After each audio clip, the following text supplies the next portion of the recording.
All right, friends, we're back with another episode of Cross Currents, and we've got something really special lined up for you today. If you've been a fan of Christian music for any length of time, then you've probably heard the name Eddie DeGarmo. From his groundbreaking work in DeGarmo and Key, to shaping the sound of Christian rock in the 80s and 90s, to his leadership behind the scenes as a label exec, Eddie's fingerprints are all over the history of this music we love. He's been a trailblazer, a storyteller, and a champion for faith-filled artists. And today, we get the chance to sit down and hear directly from the man himself. So stick around, you're not going to want to miss this conversation with the legendary Eddie DeGarmo coming up next. Cross currents will journey on. Together we'll find our song. Turn it up, feel the spirit flow through your radio.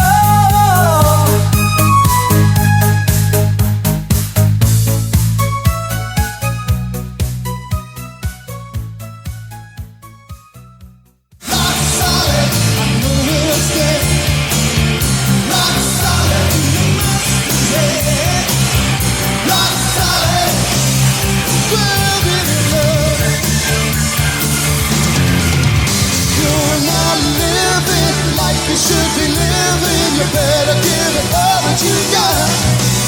It's when you hear that trumpet sound, you're ready off the ground, ready or not. Let the whole world sing, sing hallelujah to the King. Let the whole world sing, lift up your voices and let them ring. Let the whole world sing, we are destined to win. We're surrounded by His love, guarded by His power. Destined to win, and we're following the Lord till the battle's over. We are destined. We are destined to win. Destined to stand, stand up and be counted. Stand up and be counted. Stand up and be counted. Stand up and be counted. Stand up and be counted. Stand up and be counted. Stand up and be counted. We gotta stand. Well, Eddie, thank you so much for joining us today on Cross Currents. If you could tell us a little bit about yourself and how you started in music. Oh my gosh, that's a long story there, Justin. That's a long time ago, so that's a long story. I grew up in Memphis, Tennessee. If any of your listeners know about Memphis, Memphis was a music town, still is, but it was a big music town back in those years in the 50s and 60s with artists, of course, Elvis Presley, and, then the Stax music artists, Sam and Dave and Wilson Pickett and many, many others. My family moved to Memphis in 1959. So that tells your listeners a little bit about how old I am. But I was 4 years old, maybe 5.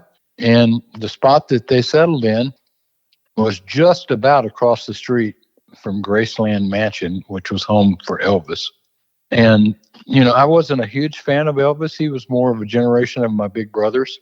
I was more into the Beatles and the Rolling Stones and all the British bands, but I knew about Elvis because he was doing all of his motion pictures in those days, and they were popular. And this is kind of a sad story. I actually trick-or-treated from Elvis Presley, and stood in line outside his gates, and he gave me a $1 bill, and he signed it. I was probably 7, maybe 8, something like that. And what do you think I did? I went out the next day and spent that sucker. Oh, no.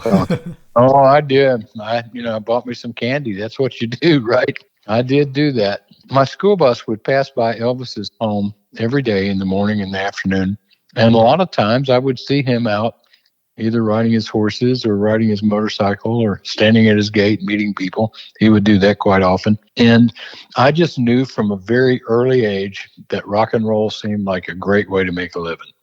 You don't seem to work too hard, and, all the people adore you. They stand in line wanting your autograph. I thought all that was pretty cool. So from the time I was probably in the first or second grade, I kind of dedicated myself at the altar of rock and roll and just wanted to, see that happen for me. I met my partner, Dana Key, in the first grade, very first day of the first grade.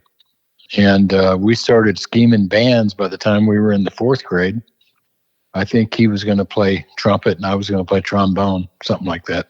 When I was in the fifth grade, I was 9 or 10.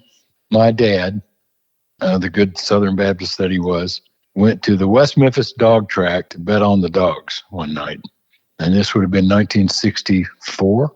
And he won $1,250, which was a pretty tall stack of money in 1964. And he went out, took me out with him the next day and bought me a combo organ, kind of like the bands from England use, like the Animals or, House of the Rising Sun or the Dave Clark Five. Bought me a combo organ and an amplifier. Now, I had started playing piano when I was 3. My mother played piano in our church, and I pretty well hated it like most 3-year-olds would. I mean, I wanted to be outside instead of, trying to learn simple songs out of my songbook. But when my dad bought me that combo organ and that little amplifier, it's like a light bulb turned on. And the last day of the fifth grade, my little band that I had with my big brother, Dana wasn't in our band at that time. Our principal of our school asked us if we would play some songs on the closing day of school for the student body. And we did. And that would have been 1964. And that was the first day that I figured out that the girls really like guys in bands, right? And so I was off to the races. And that's how I got started. And when I got in the sixth grade was my first band with Dana Key. And we formed a band and we got a little serious about it. And, entered in some talent contests and this and that and learned some things along the way. And music started getting serious for us in the 8th and ninth grade. So that's the beginnings of that. You mentioned your dad was Southern Baptist. Were you a believer at a young age? I mean, I'll say it like this. I would have fought you over Jesus. If you would have said something bad about Jesus, I'd have, fought you in the playground, right? But my life did not reflect anything that was Christian values, if you will. Now, being born an American and living in the South, you thought everybody was a Christian. You didn't think about it that way. But my life really didn't reflect anything to do with Jesus in those years. And it was a turbulent time in our country, kind of like today in a different kind of way. It was the crazy 60s. And as they rolled on into the 70s, I became part of that entire scene and all it had to offer. And, pretty much was a mess. And the Lord saved me in a very lightning bolt experience right before my 18th birthday. And that's when everything changed in a moment's notice. Was Dana Key a believer around the same time you were? He was, but it's a story to it. When I gave my life to Jesus, it was on a Sunday night. It was actually March 11th, 1972. I went home that night a very different person, but not a happy person, because music was a big part of my life in those years. Dana and I played in a band together in high school with a bunch of other guys, and we had signed a record contract and with a big major label that had the Rolling Stones and ZZ Top and a bunch of other big bands. And so we were working on our first album. And so when the Lord saved me, I was pretty sure that I had messed everything up, messed my life up. And I remember going home that night after I asked Jesus to save me and just kneeling by my bed and weeping. And I'm not a crying kind of guy, but I was weeping because I was like, God, what have I done? I have screwed my life up. Why did I do this? So I woke up the next morning and I felt different about it. I went back to school. I was a senior in high school. And I saw my good friend walking down the hallway, Dana Key. And he came up to me and I said, Dana, you're not going to believe what happened to me yesterday. I said, I found Jesus. And Dana looked back at me and he goes, man, I didn't know he was missing. Pretty funny. So I said, I'm serious. I got to talk to you about this. And we actually skipped school. I'd only been a Christian for about 12 hours, so I didn't know you weren't supposed to do that. And we skipped school, and we went and hid. I mean, this is a weird story in some ways. We actually went and hid in a closet. Thankfully, there was a light bulb in the closet. And I told him about what had happened to me the night before, how that I had heard that Jesus was coming back, and how that just frightened me beyond end, and how that I had never really asked God, never asked Jesus to forgive me of my sins. And I did that. And I asked him to change my life, and he has. And right there and then in that closet, Dana said to me, he said, man, I've been going through the same stuff. He said, I totally get what you're saying. And he said, I want to give my life to Jesus too. And so he got saved right there in that closet it would have been in March of 1972, the day after I got saved. That's the beginning of how we became DeGarmo and Key. I mean, there was some years to go in between, but that's how it all started. Once you started DeGarmo and Key, being one of the first Christian rock bands to get mainstream attention and MTV exposure, how was that? Was it a challenge? Yeah, the whole thing was a challenge because, I get asked a lot, why did we play rock music? And I mean, it's all we knew how to play, we didn't know there was any other kind of music. And Dana and I both started writing songs more or less that just reflected our faith, and we didn't know that it was Jesus rock music or what became known as contemporary Christian music. We didn't know any of that even existed. And we were still in this mainstream band. And it was funny, neither Dana or I sang in that band. And so over the course of the next 3 months, we could see that was very much oil and water with us being with that group of guys in that band. And so we left. We left the group, and we were still under contract to this major label. And they were kind of interested in what we were talking about. What in the world is Jesus rock music? And so we started playing at first. We started playing in nightclubs because that's what we knew. And we figured out that people really didn't want us to talk about Jesus from stage in nightclubs. And we got a few things thrown at us. So then we tried playing in churches. And boy, that's when everything broke loose and we got a lot more things thrown at us. And of course, this would have been 1972, a long time ago. But the man that was a manager of our mainstream band owned a recording studio in town. And in those days, recording studios had big open rooms where the bands would set up to record.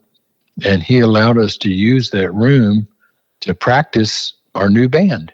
And soon the kids around Memphis, the young folks around Memphis, figured out there was a Christian band playing at this studio in downtown. It was in the ghetto, man. It was in a rough part of town. But these kids began to show up to our band practice. And first it started with 2 or 3 or 3 or 4, and then it turned into 10 or 20, and then it turned into 75 to 100. And before it was over, we'd jam that little room with 150 people, or so. And we would just play our songs. And what we didn't know is that we were kind of starting our own little coffee house scene, and we didn't even know there was such thing. And we were on an island in those days, meaning that we had no idea that anybody was doing this in different parts of the country. Now, we found out later that, there were several pockets of music like this around the country, one up your way, with Phil Kagi and some folks, and one in Chicago with Res Band and those guys. And then, of course, the West Coast scene with Love Song and Mustard Seed of Faith and, Sweet Comfort Band. A few of them all came out of the same general area in Southern California. And some of those were before us, like Larry Norman. He was, doing this kind of music 3 or 4 years before we were. And Petra out of Indiana. But we didn't know any of that in those days. We thought we were the only ones in the country that were doing this. So that's how we kind of started. Did you do a lot of touring around the country? Not in those days. I mean, we didn't have a record out, so nobody knew about I mean, we would set up anywhere anybody would let us set up. We would play on flatbed trailers and parking lots. We would play on street corners if we could get an extension cord out there. I mean, we would play anywhere we could play. And, I mean, I've had tomatoes thrown at me. I've told, John Foreman with Switchfoot those stories, and he's like, "You're kidding." I said, "No." I said, that's what happened in those days. And, but I have to tell you, that was a big part of the story because the controversy became fodder for the newspaper writers and the radio shows and the TV preachers to talk about. And that was kind of the marketing, if you will, of the early Jesus music scene. Can you do this? Is it right? Or is this straight from the pit of hell? They would say.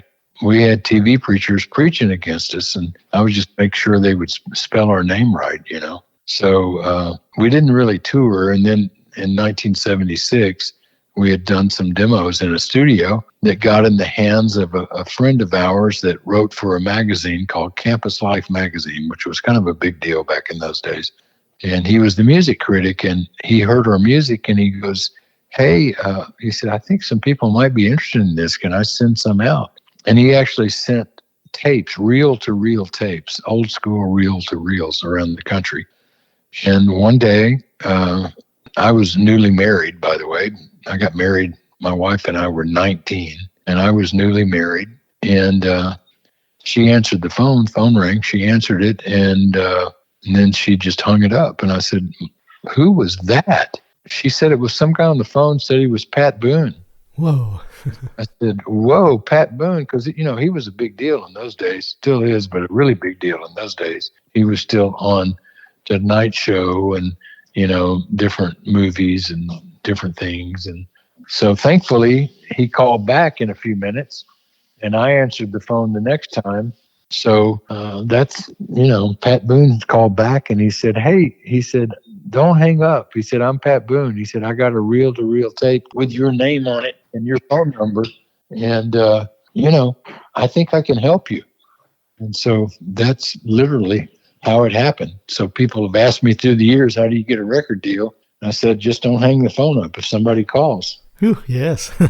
And but that's in essence how all that happened. When did you see churches start to warm up to the idea of Christian rock?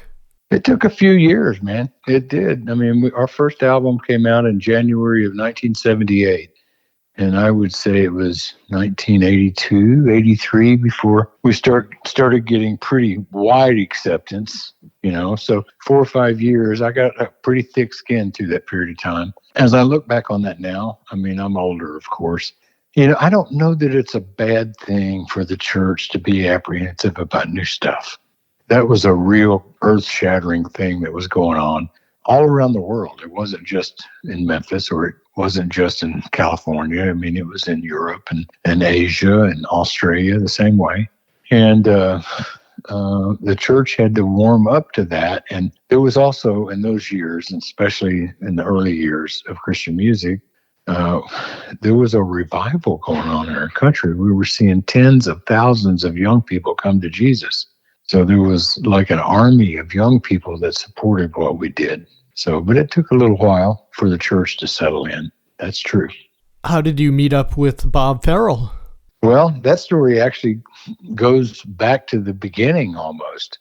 Bob Farrell was with a touring evangelist in those days named Richard Hogue. And Richard Hogue was kind of a big deal. And he was coming to Memphis to the Mid-South Coliseum, which was our big arena in Memphis. And he was doing a crusade. And he had a band that played before him called Dove, D-O-V-E. And Bob Farrell, it was even before he played with Dove. He did play with them after he came to Memphis, but he kind of came to Memphis to just kind of help out, if you will. And somehow I got involved with moving Dove's equipment from high school to high school, because they would come a week early and they would do these events in schools and colleges trying to get people to come to this crusade at the arena. And that's where I first met Bob. Did you then start writing songs together and touring? Yeah, we met him in 1973. No, we never really wrote songs together until probably 10 years later. He went off and started his own group, Farrell and Farrell. And of course, we had D&K. And so we were kind of doing our separate thing. And in the early 80s, I think it was Dan Brock, that name. Your audience may not know him, but he was our manager, and he also managed Farrell and Farrell. And he called me and he said, "Man, what would you think about producing a live album on Farrell and Farrell?" And I said, "Well, sure." And I was kind of a studio guy. I knew about all that stuff and how to operate all the equipment and all that mess. And so that's where I first became very involved with him. And then probably was 1982. I mean, that's only 40 years ago, right? From now, 42 years, 43. I had a piano riff that I kept playing. Da da da da da da da da da da da. Ba ba ba ba ba ba ba. And Bob said, "I really like that." He said, "I think we ought to write a song to it." So I got Dana to come over to the house, and Bob was in town, and we sat down in my little room in our house, and we hammered out the song "Let the Whole World Sing," which in 1983 was a huge hit. I mean, it went number one on every Christian radio format for a long time, a couple months. And I give a lot of credence to Bob because before then, adult radio and Christian music really wouldn't play us because we were too rock and roll for them. And so he helped us write a song they would play, which broadened our audience tremendously. After your time with DeGarmo and Key, you moved into the business side of music. What led you to found Forefront Records? Well, when we founded Forefront, it was 1987. We had made a new record deal with our record company, DeGarmo and Key. They were a company in those days called the Benson Company, which today is called Provident, really, same company. But we made a deal with the Benson Company to reclaim some of our master recordings previous to do future records for them. And we used those records to start a record label called Forefront. And originally it was called Forefront Communications. And then we changed it to Forefront Records because all the cell phone companies called themselves Communications, and we thought it was confusing, right? So at Forefront, one of our very first groups that we signed was DC Talk and Toby Mac, right? DC Talk toured with D&K for about a year and a half, 1988 and 89. And of course, we saw their career explode. And then we signed Audio Adrenaline, and they went on tour with us, and we saw their careers explode. Forefront started with 4 partners. It was myself and Dana Key and a friend of ours, Ron Griffin, and our manager, Dan Brock.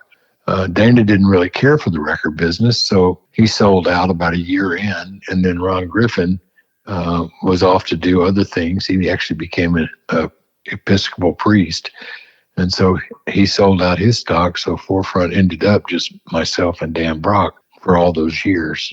And the company grew and it grew and it grew. And Forefront was really why I stepped away from DeGarmo and Key in 1992, because I felt like that it had grown so much that it needed my attention every day.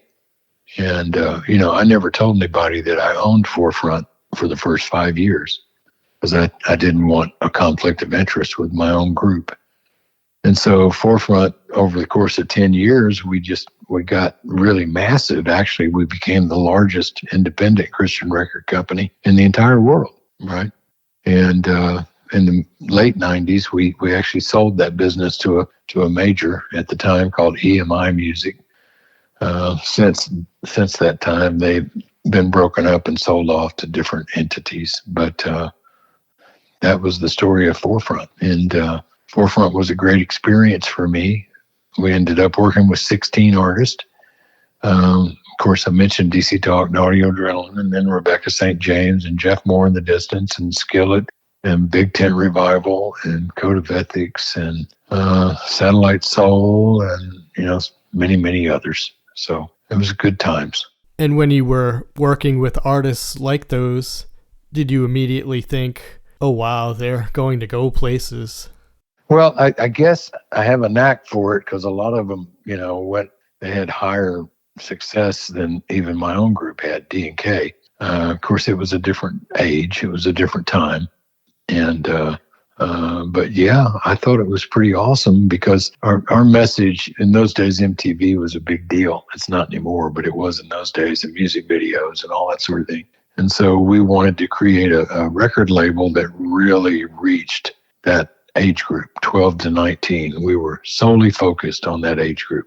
It worked out really well for the artist and for us. Any memorable stories you can think of from your time with those artists? Oh yeah, I can. Talking to one of my producers just this morning. I was working with a group this morning called For King and Country, and their big sister is Rebecca St. James. Some of your audience may have seen this movie that they put out last year called Unsung Hero, which has a guy playing me in it. It's pretty funny for me to watch, actually. But I can remember being in the studio with Rebecca St. James when she was recording her Christmas album. And she wanted to record the Beatles' Christmas song, Happy Christmas. So this is Christmas, da da da da, da da da. Big Beatles song. I think they call it Happy Christmas, War is Over, or something like that. And while we were all in a circle praying, Rebecca began to pray for John Lennon that he would be saved. And a couple of us opened our eyes and looked at each other. And so we said amen. And then the producer looked over at Rebecca and he said, Rebecca, John Lennon died like 10 years ago. She goes, oh, really? I didn't know that. It was pretty ironic, pretty funny. Maybe that prayer time traveled somehow. And yeah, man. I remember sitting on a patio in springtime of the year and hearing the song Jesus Freak for the first time. And telling Toby, I said, man, I think this is going to be big because, when I was a new Christian, Jesus freak, the term was a derogatory term. It was kind of like the N-word, really, and he was reclaiming it. And I thought that was really cool. So, yeah, a lot of stories like that. I remember getting a call from Audio Adrenaline one morning. And they had taken this big diesel truck and converted it into, like, half of it was a living room and the other half of it would haul their equipment, right? Back in it was a truck, they call it a straight truck. It's not like a semi, but it's got a big box on the back of it, right? And I got a call from their manager one morning where they were all in the hospital. I said, wow, what happened? He said, we don't know yet, but they're all the entire band's in the hospital. I said, did they have a wreck? And he goes, no, it wasn't a wreck. It was something different. So Mark Stewart from the band called me later that afternoon. He was telling me the story. And I said, well, what happened, Mark? Why were you guys in the hospital? And he goes, it was carbon monoxide poisoning. I said, carbon monoxide? I said, from riding in your truck? He goes, yep, riding in our truck. And I said, didn't you guys have a carbon monoxide detector in there? Seemed like I remember seeing one. He goes, yeah. He said, that's a different story. He said, because it kept going off. So we took the batteries out of it. So yeah, there you go. Toward the late 90s, there was a change in the Christian music industry towards more worship-oriented music. How was that time of change? I had a lot to do with that, but it wasn't intentional in the beginning because, worship music was an art form really that came after my time of being a recording artist, if you will, And in the I should say early 90s, really, a lot of the Christian artists chased the mainstream. Jarzy Clay had a big song called Flood. DC Talk had Between You and Me. And, there were a few others that had big hits through that era. The church started looking for other songs to sing, and we had these guys first from England, a group called Delirious. And they said, hey, we write songs you can sing in church. I Can Sing Your Love Forever and Shout to the North and a few of those songs. And by that time, I was an independent music publisher and I published a big song called God of Wonders. And so I kind of learned about worship music. And then when EMI invited me back in to run their music publishing business, my boss, Bill Hearn, said, hey, we think there's something to worship music, being authentic, and we think it might catch on worldwide. And so I started working with Delirious and a young unknown writer from England named Matt Redman. and another one named Tim Hughes, Here I Am to Worship. And, Keith and Kristen Getty, and Keith Getty and Stuart Townend wrote In Christ Alone. And then, of course, I started working with one from Austin, Texas, named Chris Tomlin, and helped him with a lot of his songs and records, along with my friend Peter York at Sparrow Records and Six Steps Records. And so worship music just exploded globally, and the internet kind of came around at the same time. And so the internet was the conduit that allowed those songs to go all over the world. I mean, and I traveled the world in those days. I mean, from the jungles in South America, to the deserts in Africa. I traveled the world, and I would hear the same songs all over the world in the church. And it was because the internet made that possible, which didn't work quite the same way before that. And the missionaries in different countries would take those songs to their local churches, and you would hear songs sung, the same songs sung in, the Far East that you would hear in South America, that you would hear in Canada. And so it was a really exciting time for me to be part of that. And I had a pastor say to me one time, he said, Eddie, you've been able to be part of a lot of things in music, a lot of things in Christian music, and see a lot of lives change. But he said, I actually think the most important thing that you've ever done is, for the first time in 300 years, you've given churches all over the world the same songs to sing. And that was a big deal. And so, I feel very blessed to be able to be a part of that. Yes, that must have been an amazing time, seeing God's Spirit moving all over the world. It was a big deal. I mean, and still is. And, my wife, she'll occasionally lean over to me at church and she goes, I see all these guys and girls on stage and their outfits and the flashing lights and all this sort of thing. And she says, I'm reminded you had a lot to do with this. But she says, can't we just sing the old hymns sometimes? So, yeah, pretty funny. You mentioned earlier you have a book. I do. And for your listeners that want to read more about my story, if this has not been enough, I did write my stories in a book, and I didn't know it was going to be published when I first wrote it. And my family said, Dad, you've been able to be a part of so much stuff. We think you ought to make this available so people can read it, because you might help them avoid some of the pitfalls that you fell into. And so I wrote a book. It's called Rebel for God. You can get it on Amazon, or bookstores. So I think you'll enjoy it. It's got a lot of Memphis stories in there as well. Had a good time writing it. Great. Yeah, I look forward to checking that out. As we close things out, anything else you would like to add, or any favorite Bible verses you'd like to share with us? Well, I mean, one of my very favorite Bible verses is Romans 8:28. For all things work together to the good of those that love God and are called according to his purpose. We all suffer in our lives from time to time, but that's by divine design, my friends. And God leads us through the valleys, because sometimes great things, in fact, most times, that's a promise. All things work together for good. And, I shouldn't say sometimes, it's all times things work for the good of them that love the Lord and are called according to his purpose. So if you're at one of those low moments in your life and you're suffering, just hang in there, bro. I can tell you, you're going to look back on it one day and you're going to say, oh, now I understand. Well, Eddie, thank you so much for joining us. Good time being with you today. All right, Justin, we'll talk soon. Okay, you have a great day, Eddie. You too. Bye-bye.